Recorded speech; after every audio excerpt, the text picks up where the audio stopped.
Maggie, testing. Testing. Testing. Testing. Testing. Testing.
It's 9:30 and I will call the meeting to order, and the first item of business is adoption of the agenda. Do I have a mover?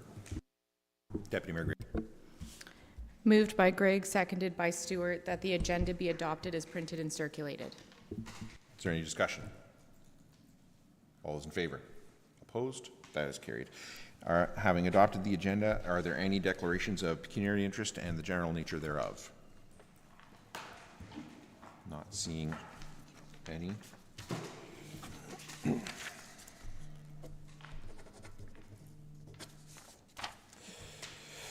Minutes and business arising out of the minutes. Do I have a mover? Deputy Mayor Greg. Moved by myself, seconded by Stewart, that the minutes from the September 18th, 2024 council meeting be adopted as printed and circulated. Is there any discussion? All those in favor? Opposed? That is carried. No submissions for public comment period, no public meetings and drainage meetings. We have a delegation at 10 o'clock, so until then we will get through as much business as we're able to. So we'll go down to 8 reports from Public Services Department, 8.1 Roads Division, Report 2024-122 from the Director of Public Services regarding a Roads Division monthly departmental report. Director Oliver, is there anything you want to highlight for Council in that report? Nothing to highlight. Open for questions. Questions from Council? Councillor Mitchell. 2 questions, Steve. First is on the the joint snow school that you're holding. How does that work financially? Is there money exchanged between municipalities because there are obviously going to be some costs involved, or does it just revolve around from municipality from year to year? So how we've dealt with this in the past, and it works very well. So all associated costs with the training, including the trainer, the provided lunch, the snacks, all the above, all gets calculated to a price per person. Sorry. So then each municipality is responsible for paying for each of their staff that they send. So that's how it's calculated. There's no profit. We break even on it, and we used to rotate it around the municipalities who would host it. We found Embro is a perfect venue for it. It's fairly central for most area municipalities, and lots of parking, and it works out really well. Okay, so our cost is just whatever it cost our training. Yeah. And the other question, you mentioned that the line painting's been done for the new paving projects this year. Our policy is that lines are paved every other year on our roads over 60 kilometers, I believe. Yeah, 60 or 80, I can't remember, one or the other. Yeah. Has that painting been done? Yes. Oxford County does that for us, and they completed that work in late June, early July, I believe. Okay, thanks, Steve. Any other questions on the report? Do I have a mover? Deputy Mayor Greg. Moved by myself, seconded by Stewart, that report 2024-122 from the Director of Public Services be received and filed. Is there any discussion? Councillor Mitchell. Just a comment. I've said this many times. I really appreciate those project tracking sheets that Steve includes, so we know what's going on. And I think pretty well all the projects are completed for this year. And I went through and we're at just under 466,000 under budget when you compare budget to the tender amounts. Now there is a fair amount of dollars yet to be allocated. And I always look forward to when we get the actual project cost, but I think at this point, almost $500,000 under budget is a good news story. Yeah, thanks, Councillor Mitchell. We're still waiting for invoices on some of them, some actuals, so that's when we'll see when the proof is in the pudding where we sit for the end of the year. Any other discussion? All is in favor? Opposed? That is carried. And 8.2 Recreation and Facilities Division, Report 2024-099 from the Manager of Recreation and Facilities regarding monthly departmental activities. Ali, is there anything you want to highlight for Council before I ask them for questions? Yes, I'd like to highlight the online booking process, if that's all right at this time. Absolutely. Go for it.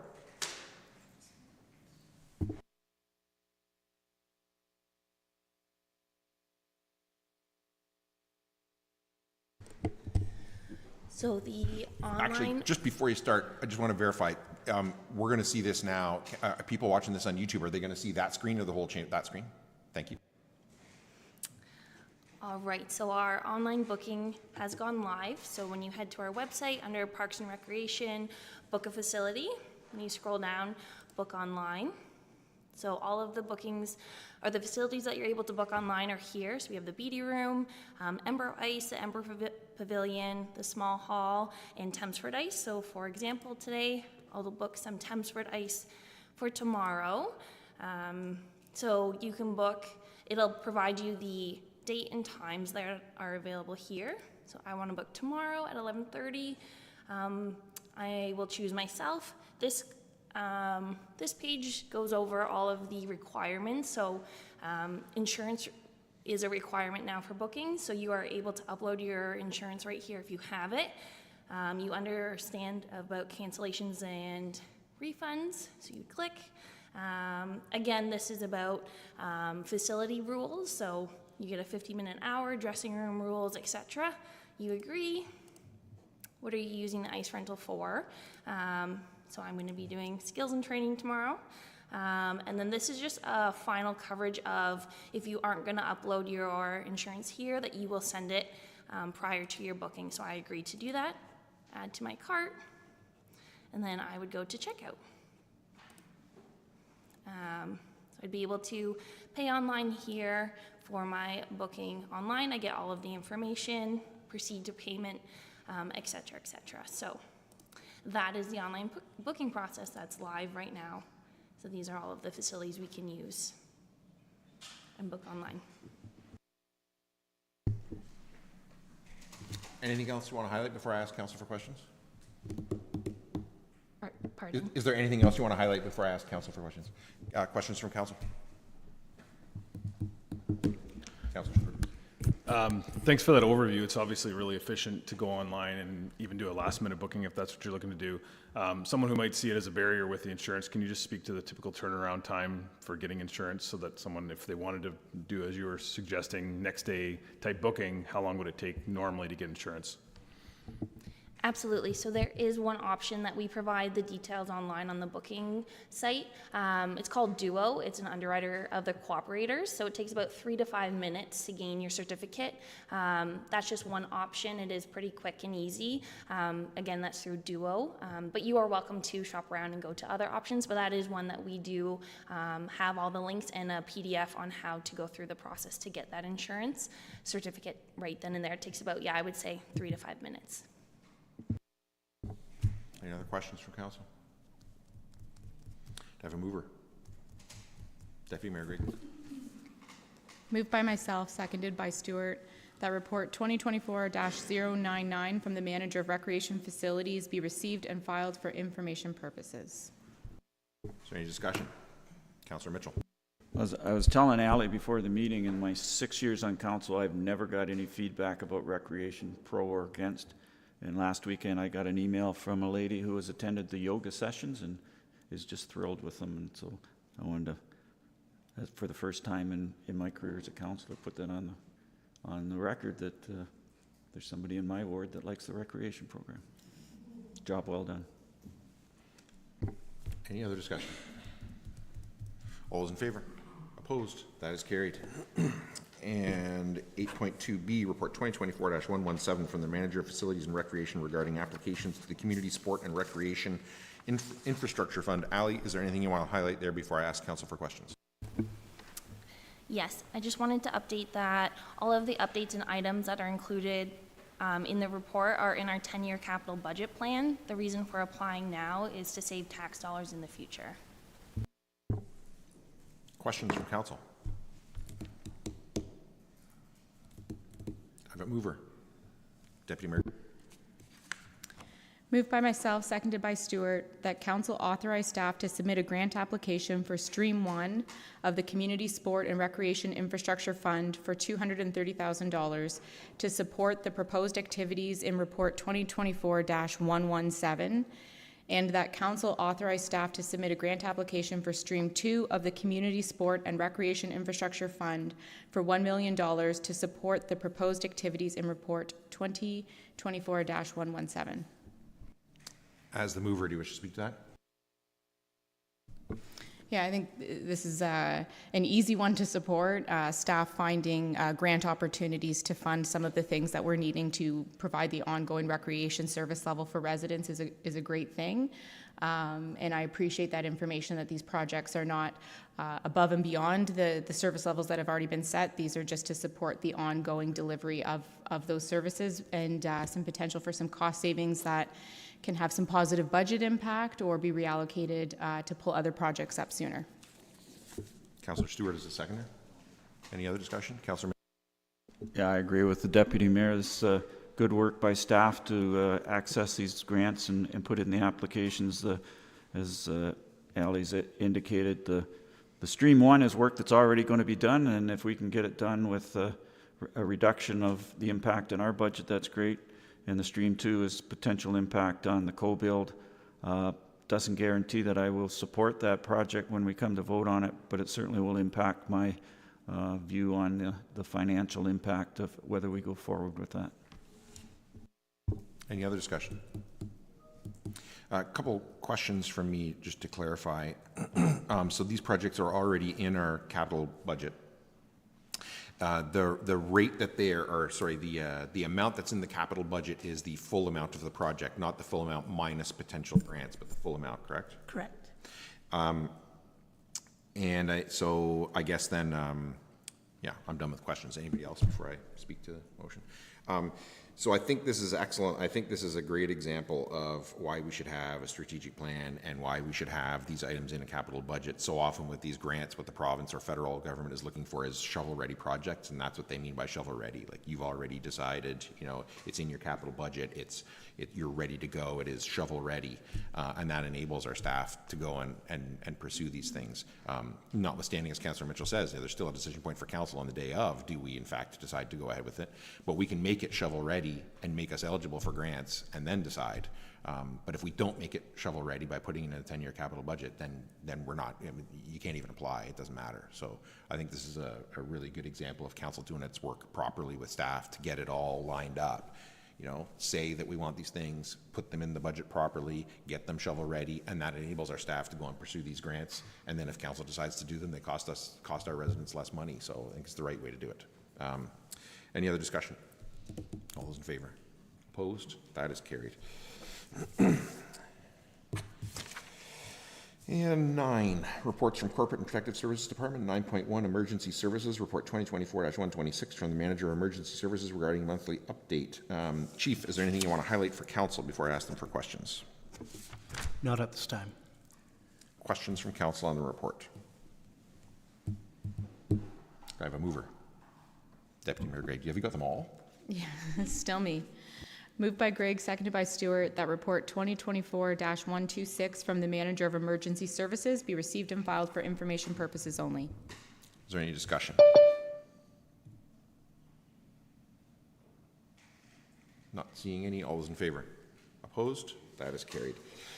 And 9.2, Building Drainage and Bylaw Services, Report 2024-113 from the Chief Building Official Drainage Superintendent regarding monthly departmental activities. Matt, is there anything you want to highlight for council before I ask them any for questions? Questions from council? Not seeing any. Do I have a mover? Deputy Mayor Gray.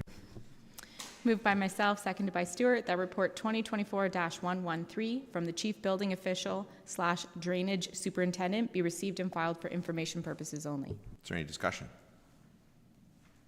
All those in favor? Opposed? That is carried. And 9.2B, Report 2024-124 from the By-law Enforcement Officer regarding departmental update. Matt, is there anything you want to highlight in that report? Oh, Dave, sorry. Dave, is there anything you want to highlight in that report? Thank you.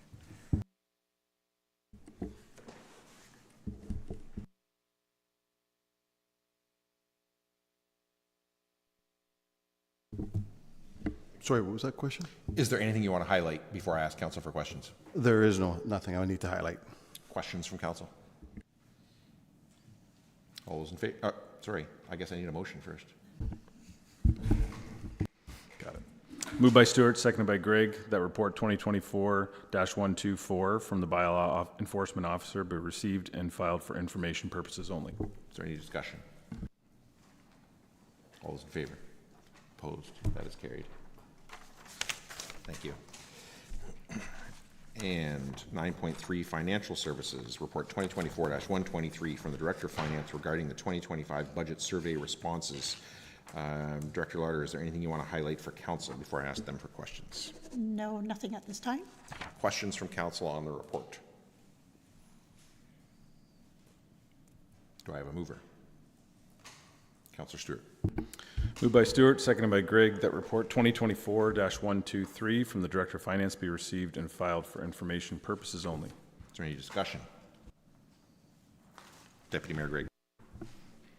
I just wanted to acknowledge that it's really difficult to get participation from residents in relation to their municipal services. So just a note of thanks for those who took the time to engage with this process, because it is helpful to hear from residents. Anyone else? Councillor Mitchell.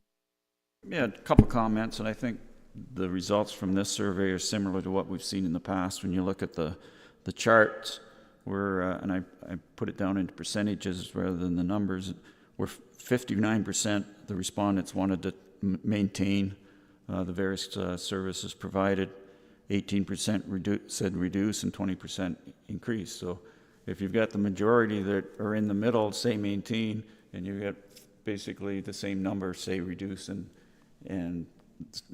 increase, I think we're hitting the happy medium. As far as the comments, the one that kind of jumped out was there was several people that said that we should reduce taxes or freeze taxes, and the only way we can do that is to either eliminate services or reduce capital projects, and in the long run, neither one of those are a responsible thing to do. But I think on the other end of the scale, I don't think we can put out another 10% increase in our budget and our tax requirements next year, that we, given the financial climate that a lot of people are under, that once we get into budgets, we need to keep that in the back of our minds. Councillor Stewart. I'll just build on Councillor Mitchell's last comment with something that I took from some of the comments, and that is there was a note about reducing general government, as well as some comments about the level of staffing within the municipality. We just talked about some grant applications. We talked about other things that we're doing as a municipality with the staff that we do have that is saving taxpayer money.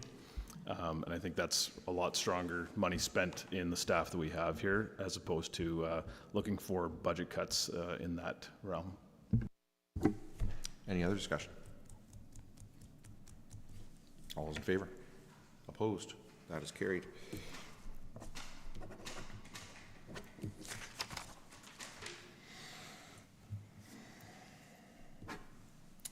9.4 Legislative Services Report 2024-083 from the Director of Corporate and Protective Services regarding Highland Heights Fraser Subdivision Phase 3 Assumption. Director Martin, is there anything you want to highlight for Council? No, thanks. Questions from Council? Do I have a mover? Councillor Stewart.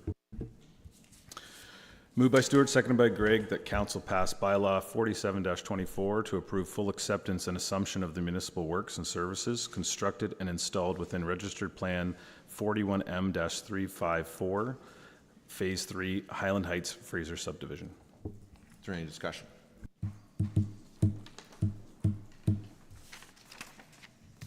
All those in favor?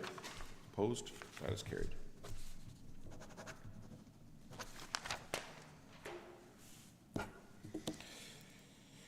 Boards and committees. 11A, Upper Thames River Conservation Authority Board update from Board Member Mitchell. Upper Thames Board met on Tuesday, September the 24th. First item on the agenda was a look at our land acquisition and disposition policy. The Upper Thames has acquired quite a bit of property over the years, and we occasionally do sell some of that property.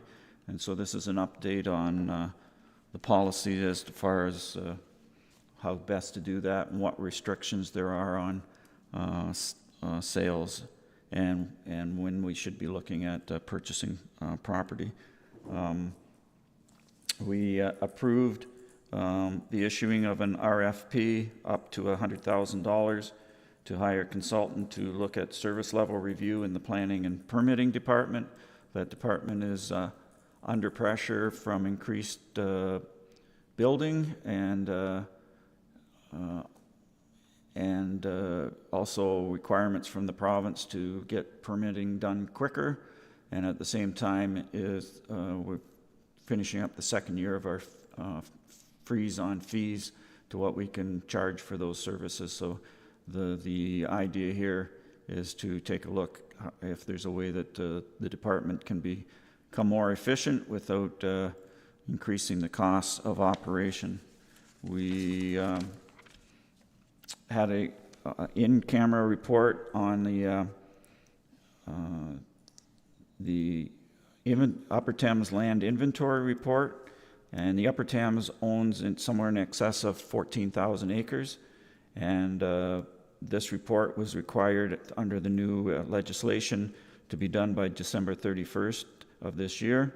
And what staff has done was broke down all that property into 311 various units and categorized them into 4 different units.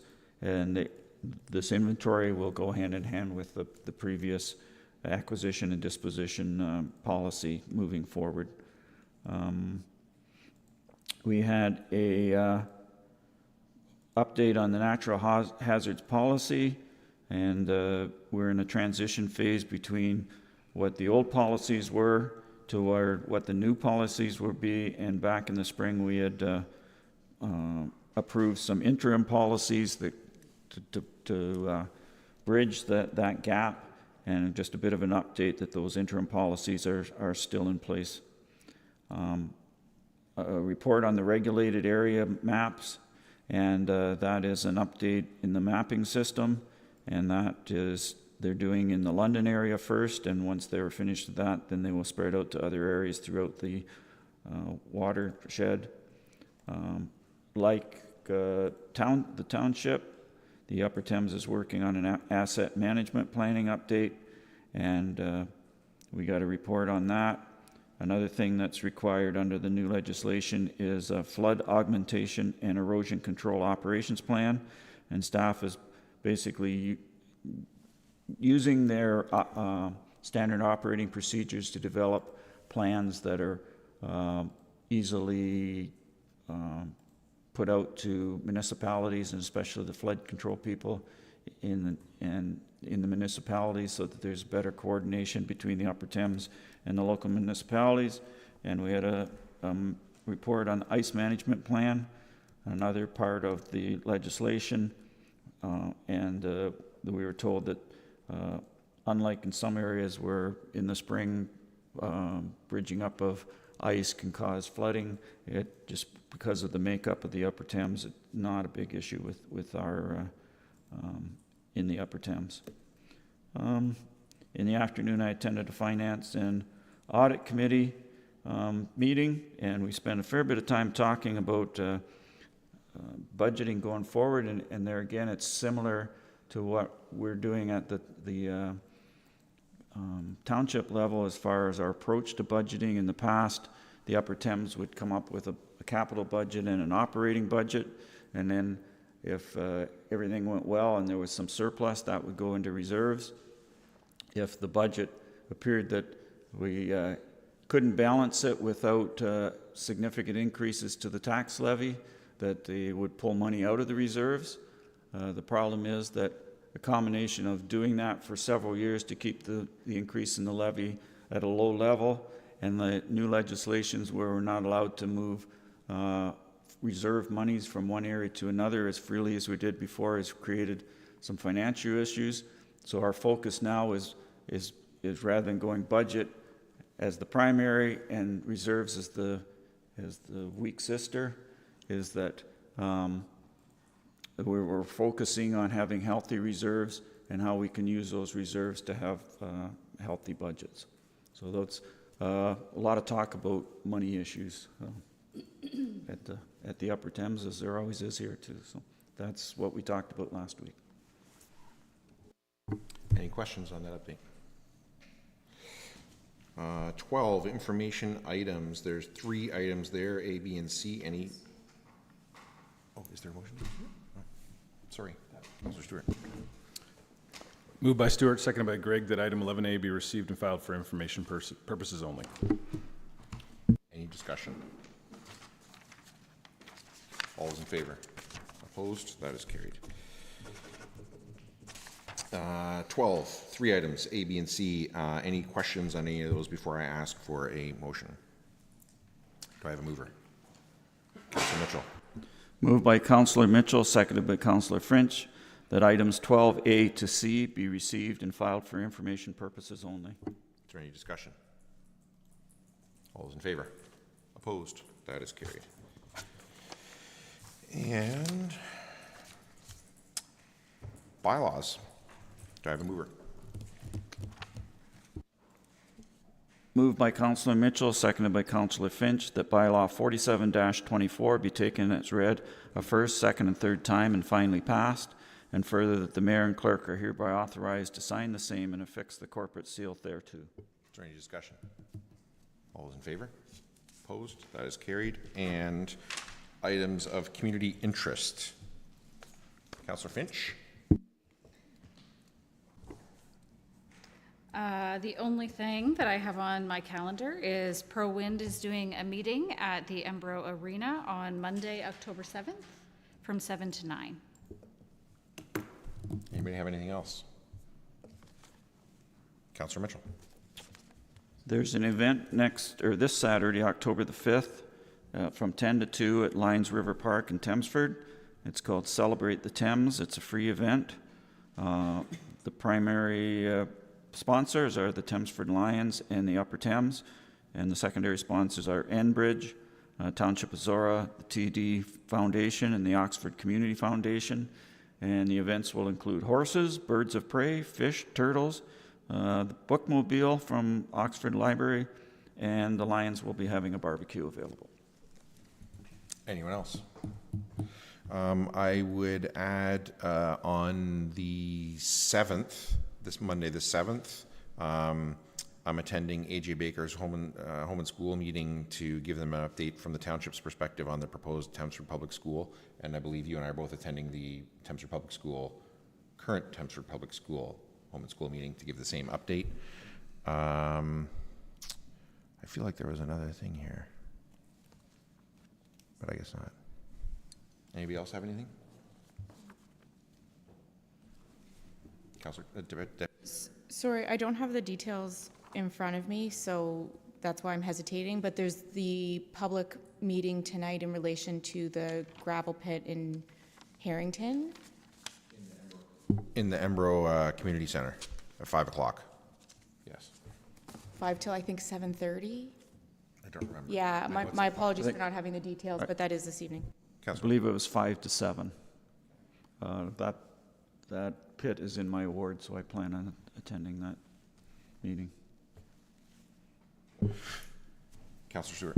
I just want to confirm, I think you said Monday the 7th. I think the meeting for ProWind, at least from the email we got, was Wednesday the 9th. Just want to double check.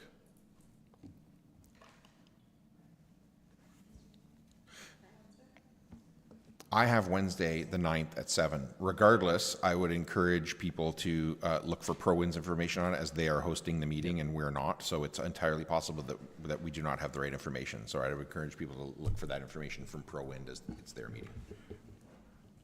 Anything else? Just one other thing, going back to the event in the Lions River Parkway, I think there was some direction to people about parking. It's not a very big parking lot, and if they're expecting a lot of people there from a safety perspective, parking all along the road, I think they were actually encouraging people to park in town or something and walk over if possible. I would just encourage that, just based on that being a very busy highway. Anything else under community interest? Just gonna work real slow here for 1 minute until 10 o'clock. And our delegation.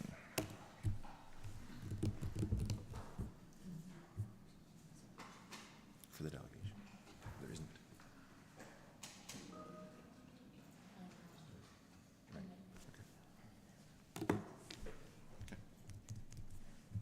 Okay. Easy on. All right, so then, delegations, 7A, 10 o'clock. Daniel Segal, Segal Construction, Municipal Housing Development.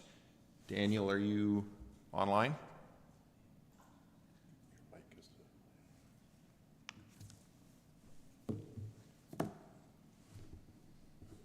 Daniel, are you there? There you are. Can you hear us?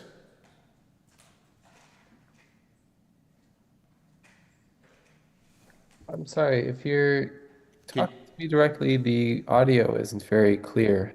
Can you hear us now? No. Are you able to hear us? Can you tell Maggie if he's from your end? Can somebody message him and see? Because I don't think, it doesn't look like he's hearing me at all.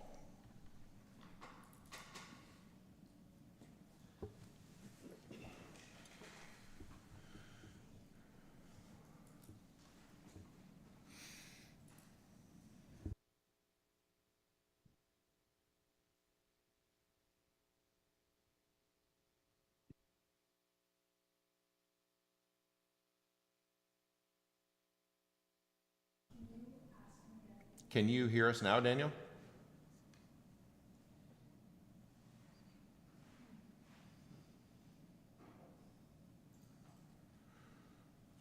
Can you hear us, Daniel?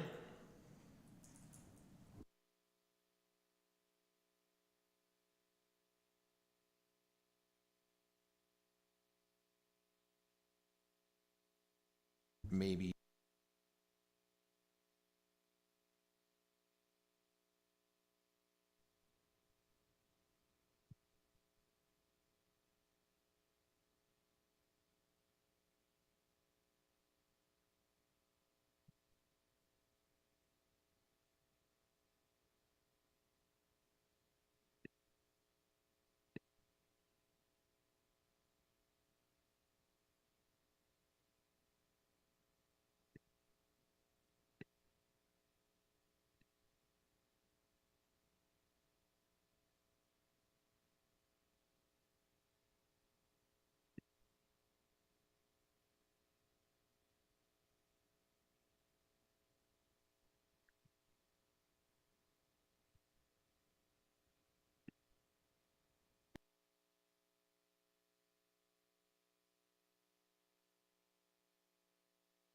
Okay, I'm going to suggest that we take, let's take 5 minutes.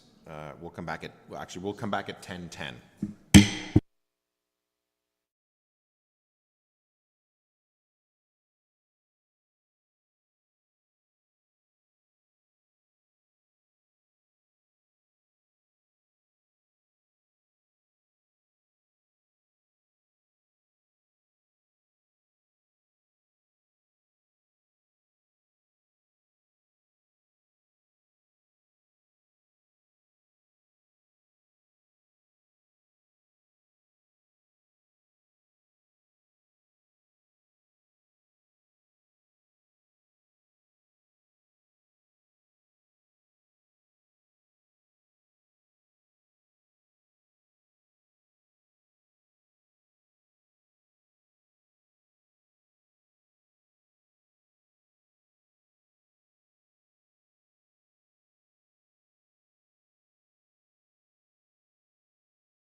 10:10, and we are back from break and attempting to resolve some technical issues. So apologies, first of all, Daniel, to you. We're 10 minutes late for your delegation. Apologies. For anybody watching this on YouTube, we've made the connection. It's kind of working. If you're watching this meeting on YouTube, you're not going to see it exactly the way we intended to see it. We can see council can see the delegation. He can't see us, and people watching it can't see him, but we are going to get the presentation that he's making on the screen, and people will be able to see that. And at that point, I will turn it over to you, Daniel, and we will all make the best of this. Great, thank you for inviting me to your council today. My name's Daniel Segal. I'm a Tarion builder who's been building laneway houses and garden suites in Toronto and Hamilton since 2020. About 2 months ago, I realized that the financing for secondary dwelling units in the current economic environment doesn't make any sense. When I refinanced a property I have in Hamilton, and the interest rate that the bank wanted was 10.2%. And I said, you know what, maybe I have the wrong target market here. And so I come to you today because I've decided to pivot and try to talk to as many municipalities in Ontario as I can about doing compact communities. I had the pleasure of presenting before Southwest Oxford yesterday at their housing council meeting, and it was incredibly productive, and you guys are neighbors, so I presume you might also be interested in the types of housing that they're trying to do there. I'm going to share my screen with you because I want to show you the types of housing that I'm referring to and differentiate between affordable and attainable housing.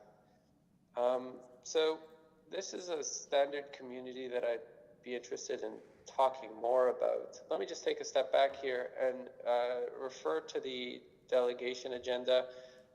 Attached, you will see a draft resolution to open the door to talking to the municipality about developing municipal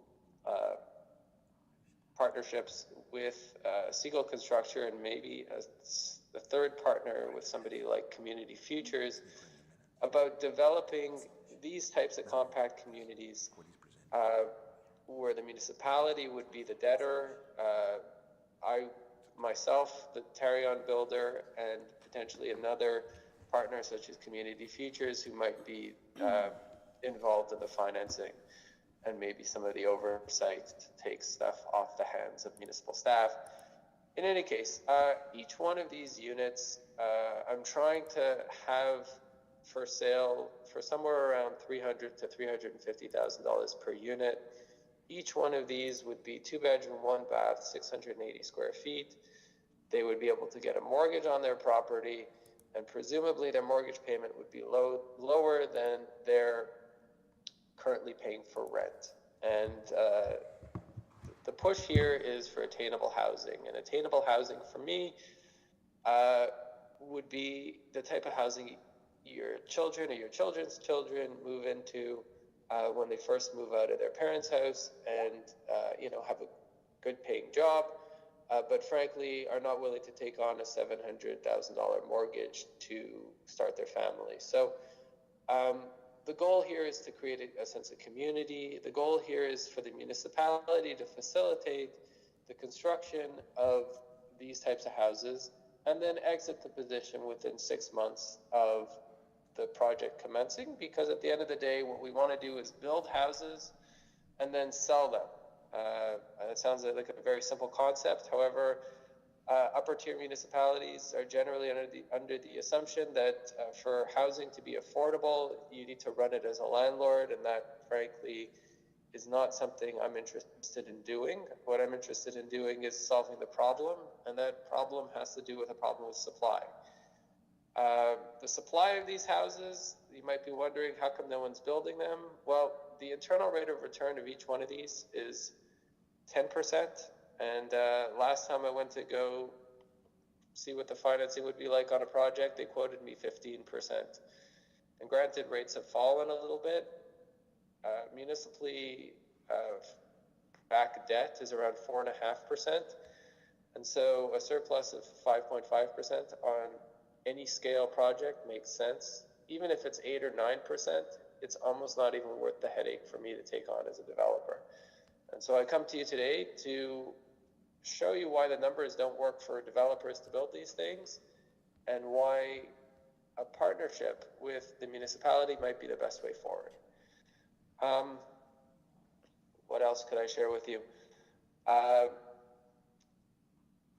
You know, maybe it's been 10 minutes here almost, so maybe I could open this up to questions, and I'm sure that there are likely some. And we could talk about how a prefabricated building is likely the solution to affordability in the province. Thank you. Thank you. Questions from council for the delegation? Deputy Mayor Greg. Hi, sorry. From the previous slide that you had shown with the model compact community, there is a hub section in the middle. Can you speak to, like, what is that middle building structure? How does it function? Who owns it?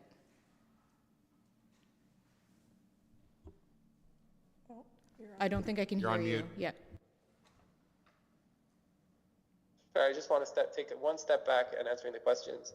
Attainable housing, as Southwest Oxford Council put it very eloquently, is for the newlywed and the nearly dead. And so the applicability of what that structure is in the middle depends on whether or not we're targeting young families or seniors.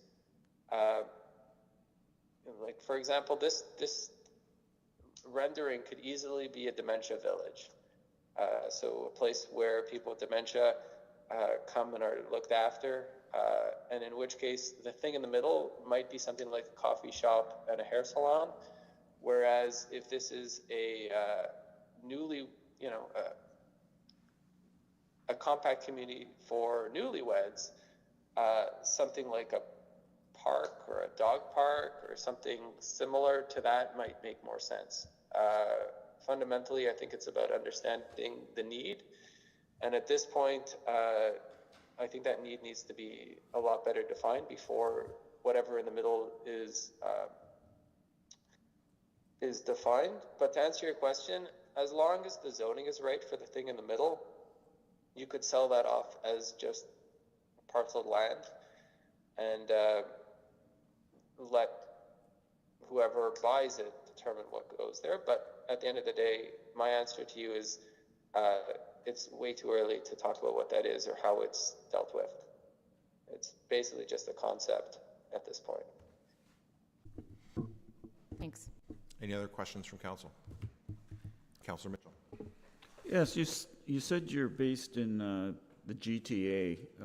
Have you built anything in Oxford County or close to this area? Yeah, so that's a great question.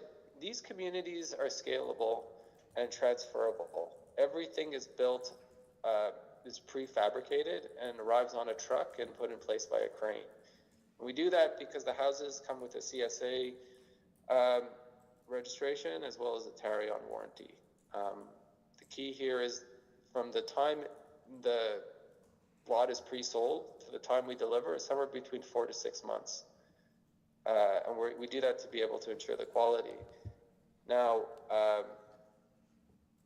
frankly, given the interest in these types of communities across the province, I'd be surprised if my current supplier of these houses could meet the demand. And, partnering with local suppliers of prefabricated buildings would be something I would certainly consider as well. Any other questions from council for the delegation? Councillor Mitchell. You mentioned that you were approaching other councils. How many councils are you planning on talking to? So this morning I did Huron, the upper tier municipality, and I do about 2 to 3 of these a day. Yesterday I did 4. Within the past 2 months, I've reached out to about half the 444 municipalities in Ontario. And my day is spent addressing councils and mayors in this respect. Councilor Mitchell. What's the audit rate on these I'm buildings? sorry, I didn't catch The audit question. rate? And I had this question sent to me.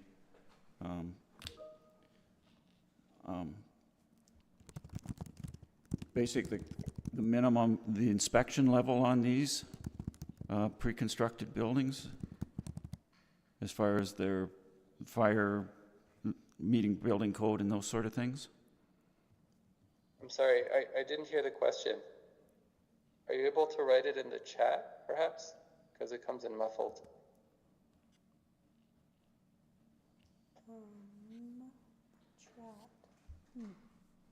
Try it again, Paul. We're going to try it with the microphone one more time, Daniel. Sure. The question's about the inspection level and the quality of Absolutely. yeah. Yeah, so I could address that. So when new construction is built in Kingston, as the case here is, it's inspected at every stage by by Kingston's building inspectors. Once it's put into place on the helical piles with a crane, there is a final inspection, but it does come with engineering reports certifying it's built to the Ontario Building Code. The documentation and quality of prefabricated buildings in temperature-controlled environments is frankly superior to that of a stick build built in the open. There's greater controls, there's better documentation, and staff work is better supervised. Does that answer the question? Yeah, I think so on that. My last question is, in the motion the draft motion you sent us, it says, talks about federal and provincial funding and to consider issuance of municipal bonds in the capital markets to finance housing projects. To me, that means that what you're proposing is that we would go into debt to be part of this proposal. Am I considering that right? Right. So with the model that I proposed earlier, I don't think that a bond issuance might be the appropriate step here. The point here is that I just want to open people's minds to different types of financing arrangements. For something that I proposed earlier, I think you could get this off the ground for less than $500,000 or $600,000. With that being basically a line of credit, I think it's really just the acquisition of the land and chopping it up. That is capital intensive, and then after that, you could literally pre-sell these units and only deliver them once you have an agreement to purchase and sale. So the municipal bond offering, the minimum tranche size is 10 million. And frankly, that's something the upper tier municipality might consider, or likely has done in the past for some of their projects. But from a lower tier municipality, frankly, I don't think the demand is there for that scale of project. That's it for me. Any other questions from council for the delegation? Not seeing any. Thank you very much, Daniel. Thank you very much.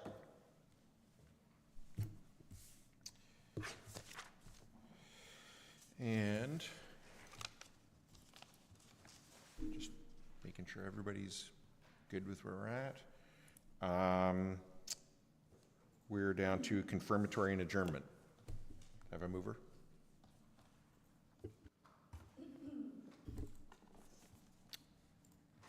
That bylaw 48-24, being a bylaw to confirm the proceedings of council held October 2nd, 2024, be read first, a second, and third time this October 2nd, 2024, and further that the mayor and clerk hereby authorized to sign the same and affix the corporate seal thereto. Is there any discussion?